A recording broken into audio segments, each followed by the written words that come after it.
¿Ya estamos en vivo? ¿Sí? Qué grande. Gracias, Nay. Gracias por tu colaboración en el reino. Y gracias a cada uno de los colaboradores que trabajan, que dan su parte para poder colaborar con lo que Dios está haciendo. Bueno, ¿cuántos se acuerdan de la palabra que hablamos el domingo pasado? A ver. Ustedes cállense, son tremendas estas cotorras que están acá. Dejen a los demás. Hablamos de perseverancia, exactamente. Hablamos de la perseverancia. Venimos hablando que hay una palabra en el año, ¿no? La palabra que se impartió. Que ¿cuál es la palabra anual?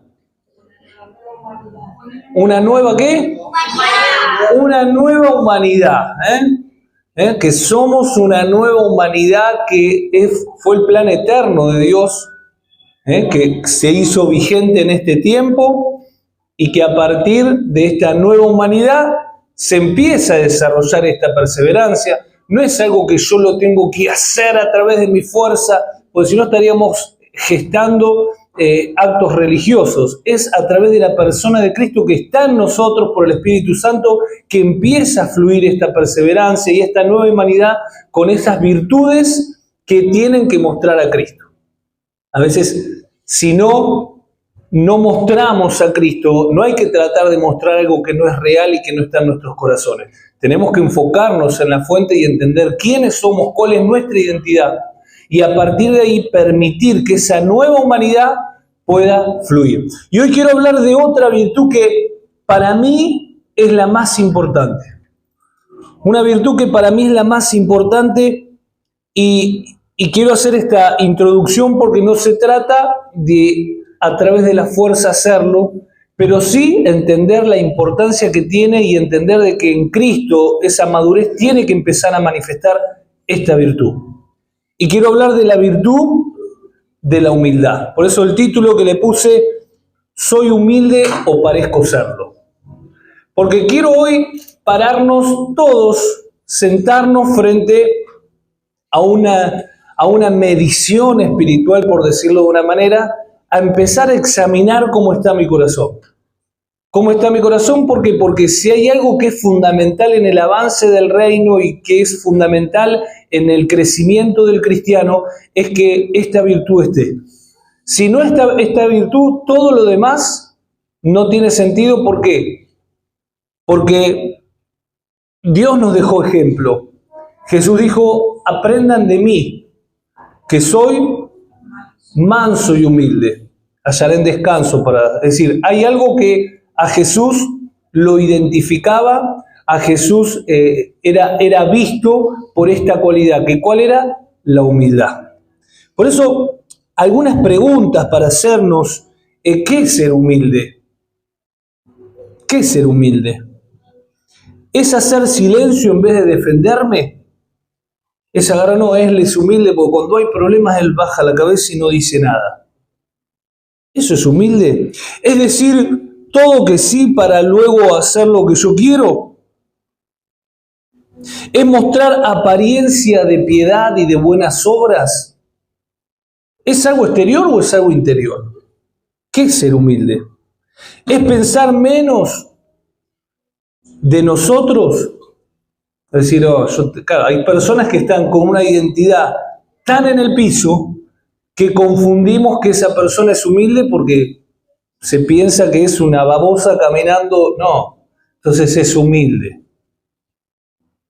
Hay una definición que dio el pastor Rick Warren que dice, humildad no es pensar menos de nosotros, sino pensar menos en nosotros y vivir más enfocados en Dios. Por eso el ser humilde va a estar siempre relacionado en salir de una mirada antropocéntrica, que la mirada antropocéntrica es yo soy el Dios, todo se basa en mi necesidad, y pasar a una mirada cristocéntrica, es decir, no, espera, yo no nací para el mundo, hay alguien más grande por lo cual se sustentan todas las cosas, hay un Dios que es por encima de todo entendimiento. Por eso es tan importante poder comprender qué es la humildad. Y quiero que me acompañen ahí a Primera de Pedro 5:5 en la versión NTV. En la parte B del versículo dice, todos, vístanse con humildad. Esa tiene que ser nuestra ropa. Antes, a la mañana cuando se levante, no se haga problema por las medias largas.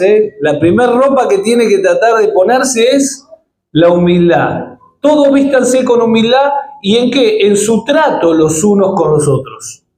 En su trato con los... A ver, la humildad se va a ver, y la medición de la humildad se va a ver en el trato unos con otros. ¿Y por qué? Porque Dios se opone a los orgullosos, pero da gracia a los humildes. Fíjense, ya nomás con esto podemos acá cerrarnos, vamos, y entendemos de que no hay una virtud más importante que esta. Porque, a ver, podemos tener al mundo entero en contra, pero tener a Dios que se está oponiendo a nosotros, déjeme decirle que ni yo ni nadie lo va a querer. Ahora, ¿qué dice Dios? Que Él se opone a los orgullosos, que lógicamente el orgullo es lo contrario a la humildad. Y da gracia, da favor, da respaldo a los humildes. Qué tremenda palabra. Por eso tenemos que entender de que no hay ninguna razón a veces para ser soberbio. La soberbia justamente es la falta de identidad, de no entender quiénes somos y quién es Dios. Si nosotros logramos entender quién es Dios y logramos entender quiénes somos nosotros y todas las consecuencias que hay en un corazón cerrado a la soberbia, nosotros no podemos elegir otra cosa que vivir en la humildad. A veces la falta de humildad es un arma, es para defenderme, pero hoy creemos y declaramos que es Dios el que nos defiende, que no tenemos que seguir defendiéndonos a nosotros mismos poniendo escudos para a veces no parecer débiles. Porque Jesús dijo, los últimos serán los primeros. Es decir, querés ser maestro, querés enseñar, querés servir, bueno, tenés que empezar de atrás. Fíjense lo que dice 1 Corintios 4:7. 1 Corintios 4:7 dice, ¿quién ha dicho que tú eres mejor que los demás? Esto se lo estaba diciendo a personas que se creían mejor que los demás. Dice, ¿quién ha dicho que tú eres mejor que los demás? Ese es el corazón de un soberbio. El que no reconoce al otro igual, sino que piensa que el otro es inferior por determinados patrones. Puede ser el patrón económico, el patrón del conocimiento. Muchas veces, como yo sé de un tema y me encuentro con alguien que de ese tema no sé nada, automáticamente yo me paro en una soberbia y le muestro chapa, saco chapa, como quien dice, ¿no? O tengo un título. No, pará, yo soy el pastor, el reverendo, ya no soy pastor. Qué bárbaro, pensar que hay muchos que esgriman el reverendo. Y reverendo, ¿saben lo que significa? Persona que merece reverencia.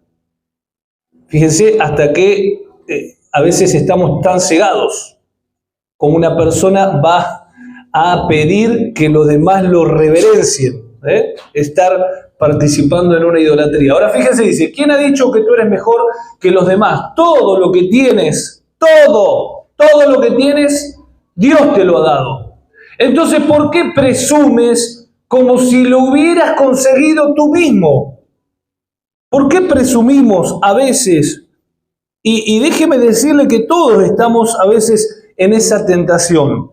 ¿Por qué? Porque cada uno ha tenido mucho esfuerzo, como se dice, mucha agua bajo el puente. Yo puedo venir acá y decir, no, escúchame, a ver, yo todo lo que tengo a mí no me lo regaló nadie. Porque yo de los 12 años que fui, que cortaba el pelo en los geriátricos, que trabajé en la construcción, que vendía bombillas casa por casa, y son todas realidades, y yo puedo decir todo lo que yo tengo y todo lo que hice fue por mi esfuerzo, pero es un error ese. Es un error, ¿por qué? Porque si vendías casa por casa es porque alguien te dio las bombillas. Y si vos podías trabajar en la construcción o en lo que hiciste y pudiste tener fuerza para hacerlo, porque alguien te dio la fuerza para hacerlo, porque alguien soplaba aliento de vida cada día sobre vos. No es por nuestros esfuerzos. Tenemos que entender que si algo hemos logrado es por la gracia de Dios, porque Dios es el que nos ha sostenido, el que ha abierto puertas. No es por nosotros. Por eso dice este versículo, ¿por qué presumes como si lo que vos tenés lo conseguiste vos mismo?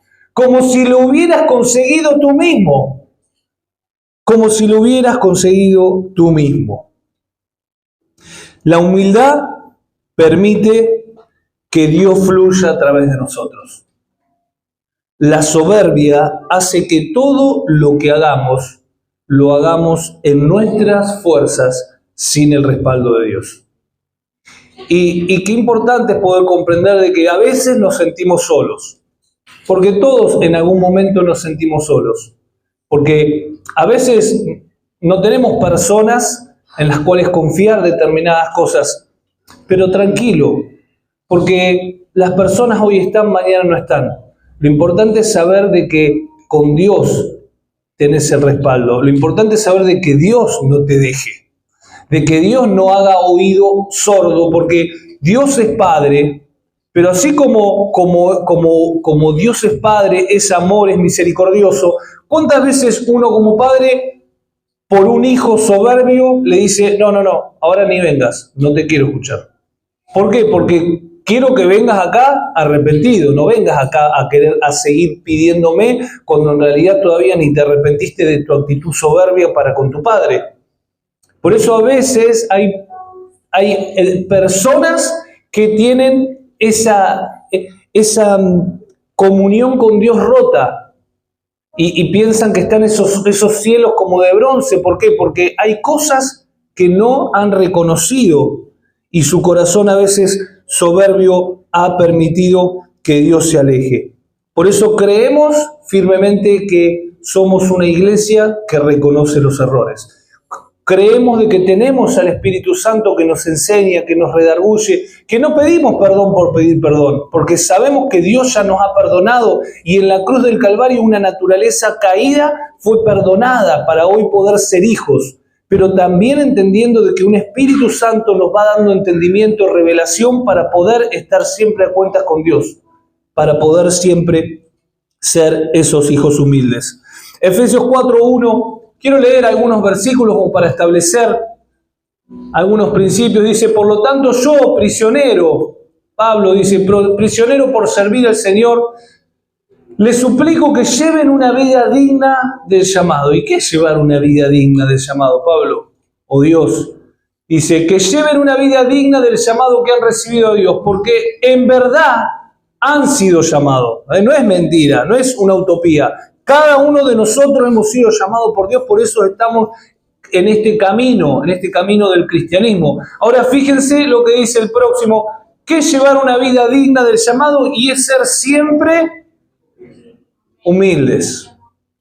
Es ser siempre, es ser unos con otros, ¿no? Por eso, a ver, no le pidas a Dios que te quite del lugar donde estás. Sea tu familia, sea tu trabajo. ¿Cuántas veces he escuchado un montón de personas que vienen y dicen, pastor, necesito salir del trabajo, no soporto más. No soporto más porque mi compañero esto, porque mi compañero el otro. Y yo le digo, no te va a sacar Dios de ahí. Vos lo que tenés que hacer es aprender la lección y ser paciente y mostrar a Cristo en el lugar donde estás. Es por eso, cuando vos lo superes eso, es muy posible que Dios te saque y te dé otra cosa. Pero mientras tanto, pasá la prueba donde estás, ¿no? Por eso, sean pacientes unos con otros y tolérense las faltas. Fíjense, dice, tolérense por... No, dice claramente las faltas. Es decir, la falta significa que alguien te hizo una falta. Alguien hizo algo que merezca de que vos lo agarres del cuello. Pero dice, no, tolérense las faltas por amor, por amor. Por eso esta nueva naturaleza que portamos tiene que empezar a manifestar esta humildad, esta amabilidad, esta paciencia, esta tolerancia. Es lo que tiene que fluir en nosotros. Porque si somos iguales que los demás, ¿qué es lo que estamos mostrando? ¿Qué es lo que mostramos? ¿A qué Cristo mostramos? Todo cristiano que avance en el crecimiento de Cristo, naturalmente fluirá en la humildad. Naturalmente fluirá. Pablo a Tito, en Tito 3:1, le pedía este consejo.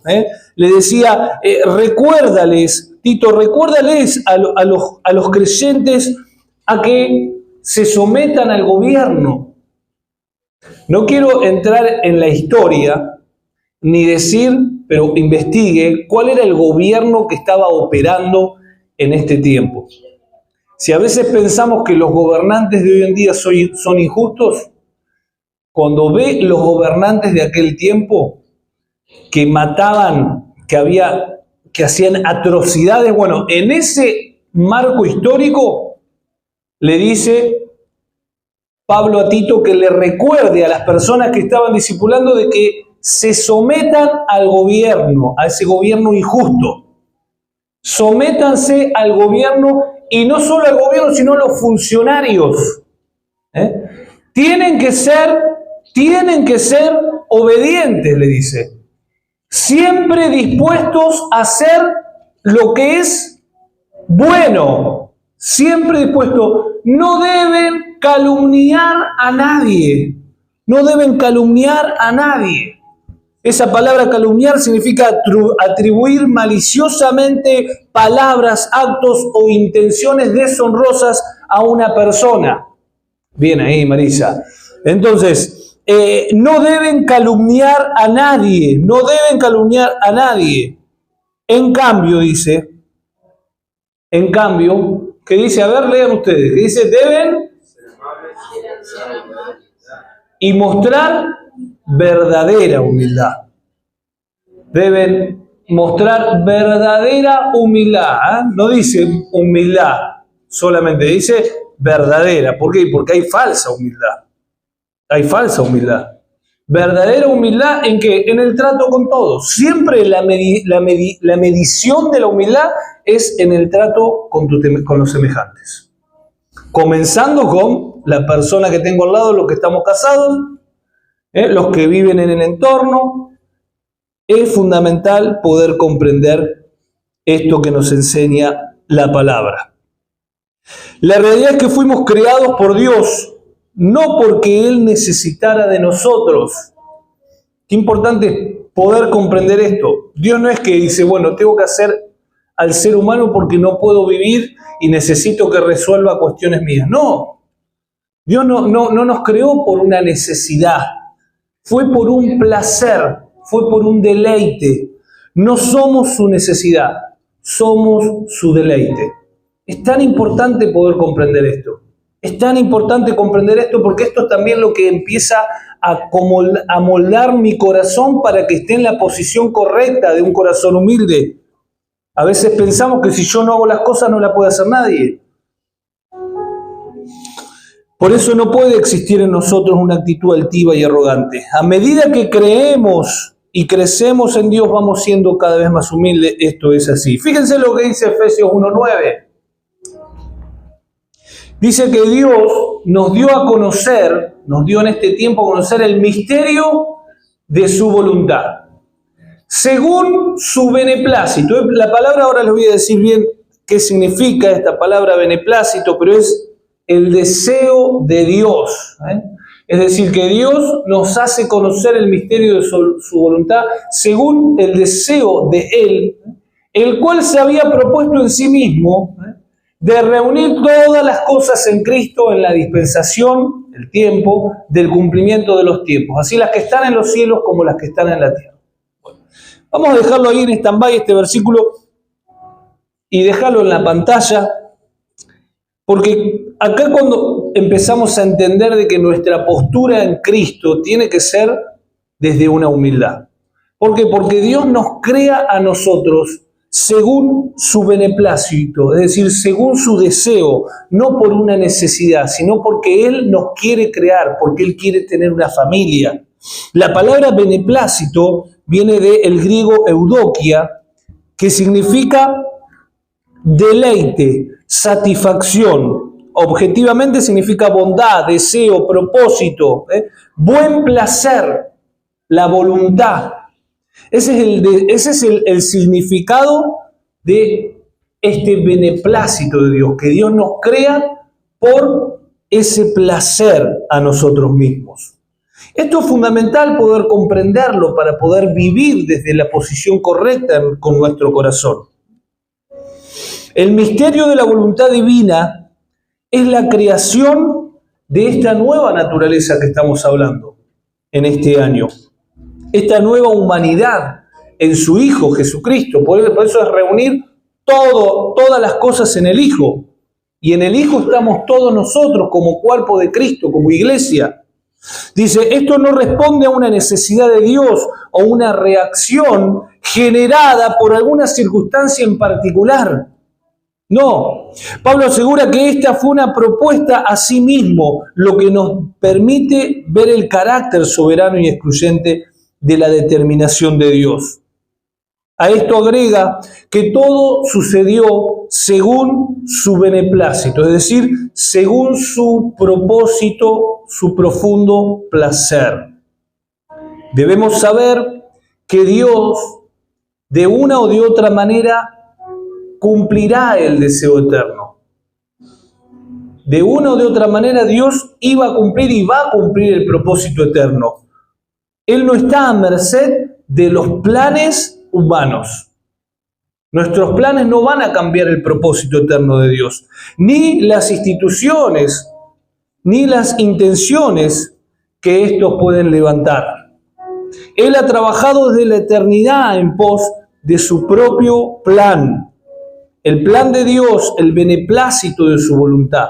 En palabras muy nuestras podríamos decir que el plan de Dios es lo que Él quiso hacer, no lo que Él tuvo que hacer.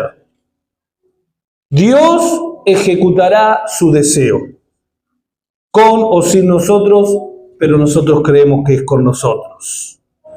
Por mucho tiempo este fue un misterio escondido. Por eso dice, dio a conocer el misterio de su voluntad.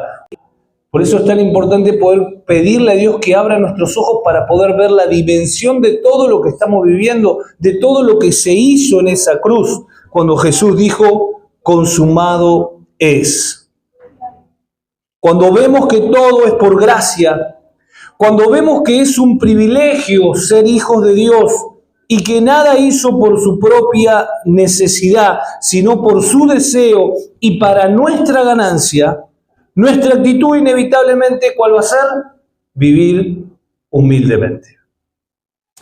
Vivir humildemente porque entendemos de que es por gracia que hemos nacido, es por gracia que estamos vivos, es por gracia que nos da otra posibilidad, es por gracia que nos da todos los privilegios como herederos, como coherederos juntamente con Cristo. Es por gracia, no es por nuestro esfuerzo. Nuestro esfuerzo le trae placer a Dios cuando empezamos a mostrar obras de justicia, cuando empezamos a manifestar al Hijo. ¿Por qué? Porque Él se está dando a conocer a través de nosotros. Pero esas manifestaciones no son las que hacen que Dios nos ame más o nos ame menos. Por eso hoy terminamos cantando esta canción, ¿no? Nada nos va a poder separar del amor de Dios. Sin importar lo que somos o lo que hagamos, el amor de Dios no tiene precio ni tiene también ningún condicionante. Ser humilde es una posición de mi corazón. No es bajeza ni debilidad. Es un reconocimiento pleno de saber que soy barro sin Él. Que si no tiene una forma dada por el Creador, ese barro es destinado ¿a qué? A estar tirado, sin valor, sin nada. ¿O acaso nosotros guardamos barro en nuestra casa? Tenemos en la vitrina, como mi abuela tenía las copas de bronce, tenemos un vaso de barro. ¿Alguien tiene un vaso de barro en la vitrina? No conocemos a nadie, ¿no? ¿Alguien tiene algo de barro? Si no, esto es un pedazo de barro que una vez... Nadie.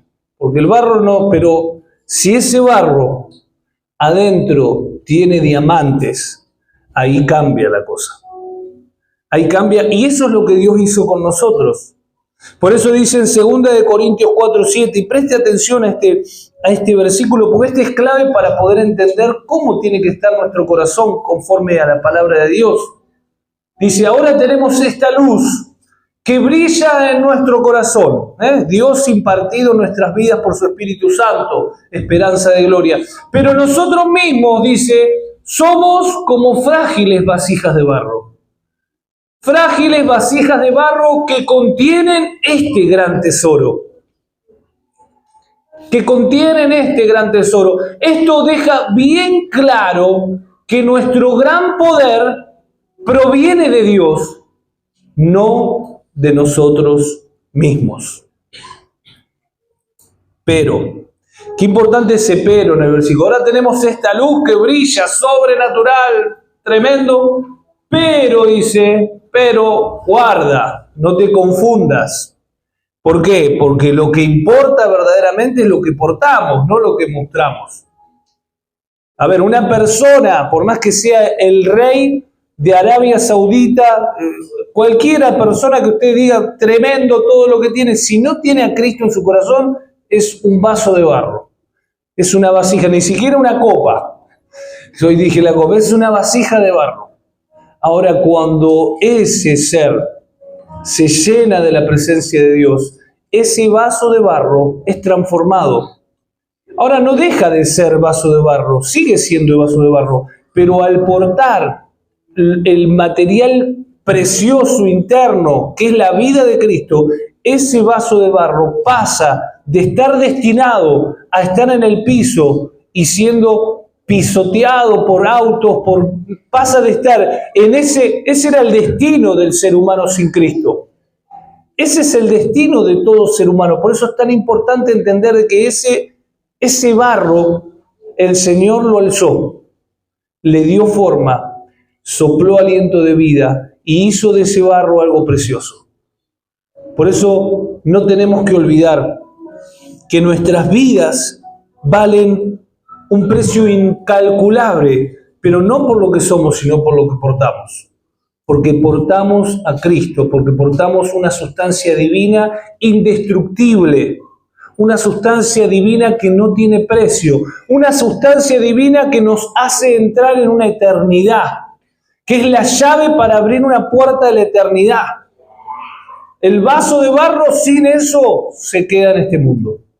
El vaso sin eso es arrojado, no tiene esperanza. Acompáñenme a Lucas 18:9. Jesús lo enseñó esto de la humildad. Jesús lo enseñó y con una hermosa enseñanza, porque quería Jesús realmente que sus discípulos puedan entender la importancia de vivir esta vida humilde, porque iban a ser los que iban a impartir iban a continuar, iban a establecer esa iglesia. Tenían muchísimas responsabilidades, por eso se dedicó en varias ocasiones a poder transmitir la importancia de un corazón humilde, que vuelvo a decir, no es decir todo que sí. No es decir todo que sí. Dice, luego Jesús contó la siguiente historia a algunos que tenían mucha confianza en su propia rectitud. Abramos nuestros oídos y prestemos atención a esto. Acá nos va a mostrar un panorama antagónico de alguien que camina en la humildad y de alguien que camina en su propia justicia, en su soberbia. Y este personaje o esta clase de personas que caminan en ese orgullo son personas que tienen mucha confianza en su propia rectitud. Y dice, no, pará, todo bien, pero yo soy una persona que nunca le debía a nadie, que esto, que el otro, que nunca, en el año falté una sola vez a la congregación y fue porque cuando estaba yendo me se me atropelló un camión, pero yo soy esto. Esta persona, esta clase de persona, dice, tenía mucha confianza. ¿En qué? En su propia rectitud. Dice, y despreciaba a los demás. Despreciaba, ¿no? Es decir, creía en su rectitud y al otro decir, no le decía nada, pero si este de acá, sabe lo que es este. Entonces, si yo te hablara del pasado de este, ¿cuántas veces nos han dicho? Nosotros que le decimos, mirá, la verdad que a mí el pasado no me interesa ni el tuyo ni el de nadie. Me interesa el presente y el futuro. El pasado no importa. ¿Querés que te cuente de mi pasado también? ¿De qué sirve el pasado? Dios a Dios no le importa el pasado. Por eso una y otra vez hablamos de que ciertamente olvido lo que quedó atrás y miro adelante. No podemos avanzar de otra manera. Ahora dice, 2 hombres fueron al templo. Versículo 10. 2 hombres fueron al templo. Bueno, estamos hablando de la continuación, ¿no? Poneme de vuelta el 9. Dice, luego Jesús contó la siguiente historia a algunos que tenían mucha confianza en su propia rectitud y despreciaban a los demás. 2 puntos. Y acá comienza la historia. Dice, 2 hombres fueron al templo a orar. Fueron a encontrarse con Dios. Antes se encontraban en un lugar. Hoy lo tenemos a Dios en nuestro corazón. Podemos ir a la plaza, podemos ir a un lugar, podemos ir a mi habitación, no puedo quedarme donde estoy. Pero dice, fueron al templo a orar. Uno era fariseo. Fariseo era, como ya conocemos, ellos que conocían la palabra, estudiaban la palabra, tenían muchísimo conocimiento. Lógicamente el fariseo, ¿cuál es? El que tenía mucha confianza en su rectitud, ¿no? El versículo 9 que hablamos hoy. Dice, ahora el otro era un despreciado cobrador de impuestos. Como vieron ahí en Mateo, ¿lo vieron a Mateo en Joseph? Que lo desprecian todo. ¿Por qué? Porque era un trabajo muy, pero muy malo visto en esa época, dice.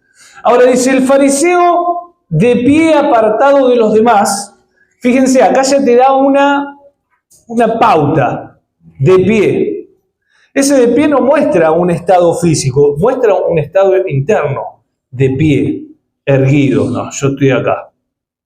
Y no solamente eso, apartado de los demás. Apartado de los demás porque pensando que los demás son todos pecadores, solamente era justo, ¿no? Apartado de los demás, ¿qué dice? Hizo la siguiente oración.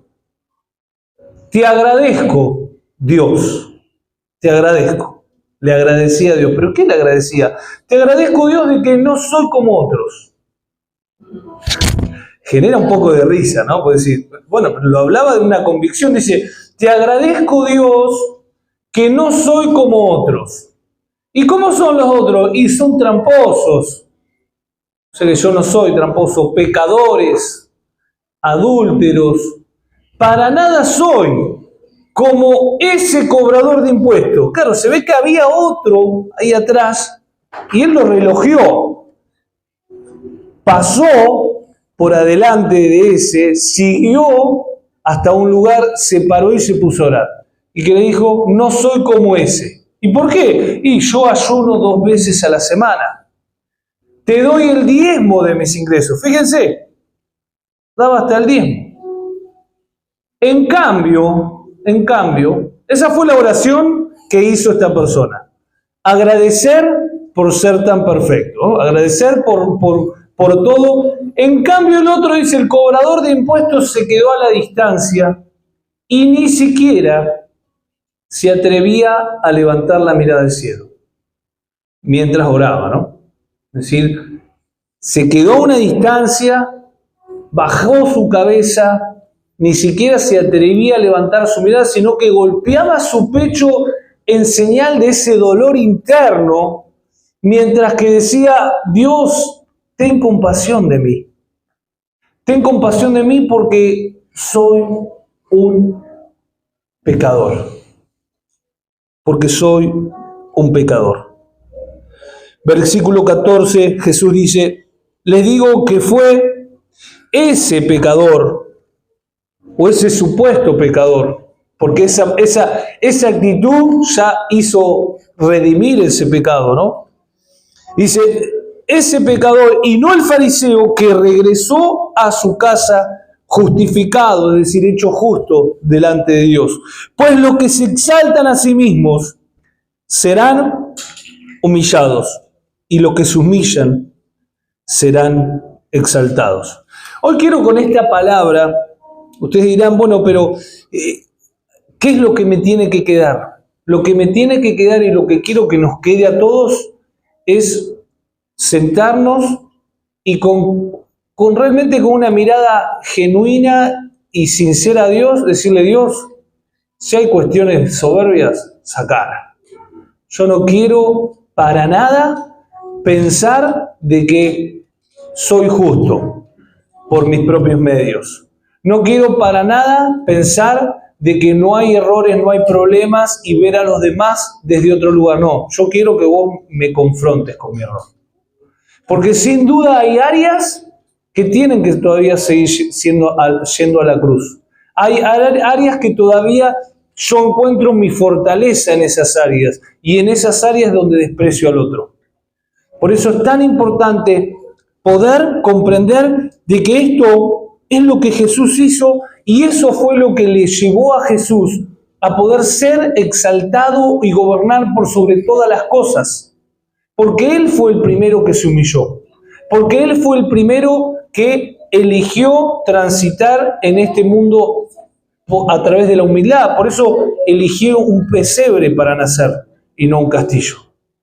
Y lo vemos ahí en Filipenses 2:9, que dice, Filipenses dice: no sean egoístas, no traten de impresionar a nadie. Filipenses 2:3, no sean egoístas, no traten de impresionar a nadie, sean humildes. Sean humildes, es decir, considerando a los demás como ustedes, como mejor que ustedes. No importa lo que sea el otro, considéralo como mejor. Considéralo como mejor. No se ocupen solo de sus propios intereses, sino también procuren interesarse en los demás. Tengan la misma actitud, Declaramos que tenemos esa misma actitud, que el Espíritu Santo gobierna en nosotros. ¿Qué actitud? La misma que tuvo Cristo Jesús. El que era igual a Dios, aunque era igual a Dios, no consideró el ser igual a Dios como algo por lo cual se tenía que aferrar. En cambio, renunció a sus privilegios divinos. Adoptó la humilde posición de un esclavo. Y yo sé que esto lo hemos leído y lo conocemos hasta de memoria. Seguramente en la Reina Valera, como todos. Pero no dejemos de sorprendernos. Veámoslo a Cristo. Veámoslo a Cristo adoptando Él mismo esta actitud. Él podía haber adoptado otra actitud. Él eligió esta actitud. ¿Saben que la humildad, y quiero hacer un paréntesis acá, la humildad no, como dijimos hoy, no es decir todo que sí. Es poder aceptar cuando Dios te habla y poder actuar en consecuencia. Es poder entender de que las palabras muchas veces, si no tienen una opción que estén mostrando, es una palabra más que es vacía y que muestra que hay soberbia. Por eso dice, en cambio renunció a sus privilegios divinos, adoptó la humilde posición de un esclavo y nació como un ser humano. Cuando apareció en forma de hombre. Versículo 8 dice, se humilló a sí mismo en obediencia a Dios y murió en una cruz como morían los criminales. Por lo tanto es la consecuencia de la humildad. Por lo tanto, es el resultado de la humildad. Dice, por lo tanto, Dios lo elevó al lugar de máximo honor y le dio el nombre que está por encima de todos los demás nombres, para que ante el nombre de Jesús se doble toda rodilla en los cielos y en la tierra y debajo de la tierra, y toda lengua declare que Jesucristo es el Señor, para gloria de Dios Padre. Este es nuestro Señor, el que nos dejó un camino y el que nos enseña y el que nos está ayudando y pidiendo y motivando internamente para que podamos seguir sus pasos, para que elijamos siempre este corazón humilde y poder caminar en esta humildad que es la única que me lleva a poder mostrar a Cristo. Y quiero que vayas poniendo esta canción y que tomemos unos minutos nada más, porque quiero hacerlo práctico en esto. Quiero hacer la parte práctica en esta. ¿Cuál es la parte práctica? La parte práctica que hay un Dios que revela todas las cosas. Que hay un Dios que revela absolutamente todo, y si de acá nos vamos decimos perfecto, qué linda palabra y bárbaro, pero después no me acuerdo de nada. Yo quiero que cada uno pueda internamente cerrar sus ojos y pedirle a Dios que lo confronte con algo que tenga que cambiar. Con alguna situación, con alguna palabra, con algún área en mi vida en la cual puedo caer en esta soberbia, en esta arrogancia, para que realmente podamos caminar en este corazón humilde que necesitamos para poder mostrar a Cristo. Porque su amor no se compra, dice.